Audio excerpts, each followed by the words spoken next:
पहलगाम आतंकी हमले में कानपुर में मारे गए युवक शुभम द्विवेदी की पत्नी ऐशान्या द्विवेदी ने राष्ट्रीय जांच एजेंसी की ओर से चार्जशीट दाखिल किए जाने पर संतोष और आभार जताया है।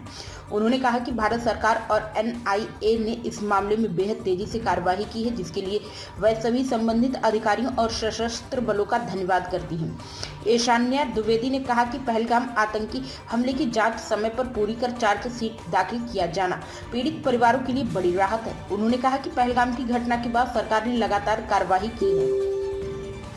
ऐशान्या ने कहा कि भारत सरकार और एनआईए को बहुत धन्यवाद कि इस मामले में जल्द चार्जशीट दाखिल हो गई। आपने तुरंत एक्शन लिया। ऑपरेशन सिंदूर और ऑपरेशन महादेव चलाकर आतंकियों को सख्त संदेश दिया। अब जांच प्रक्रिया पूरी हुई है।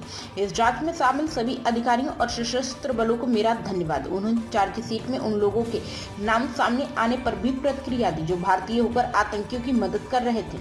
ऐशान्या ने कहा कि ऐसे लोगों के खिलाफ सख्त से सख्त कार्रवाई होनी चाहिए। ऐशान्या ने मांग की कि आरोपियों को ऐसी सजा मिले कि भविष्य में कोई भी भारतीय पाकिस्तान समर्थित आतंकियों की मदद करने से पहले 100 बार सोचे और उसकी आत्मा कांप जाए। ऐशान्या द्विवेदी ने कहा कि चार्जशीट में ऐसे लोगों के नाम भी शामिल हैं जिन पर 10 लाख रुपए तक इनाम घोषित था। उन्होंने कहा कि अब देश को ऐसे मामलों में चुप नहीं बैठना चाहिए, बल्कि आतंकवाद के खिलाफ पूरी मजबूती से लड़ाई लड़नी होगी। इस प्रकार के मामलों में हर किसी की भागीदारी की बात करती पे दिखी।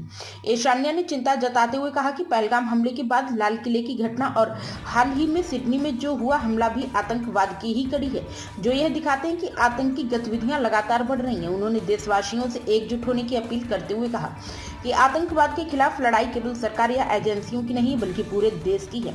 इनके खिलाफ पूरे देश को एक होना होगा, तभी आतंकवाद को जड़ से खत्म किया जा सकेगा।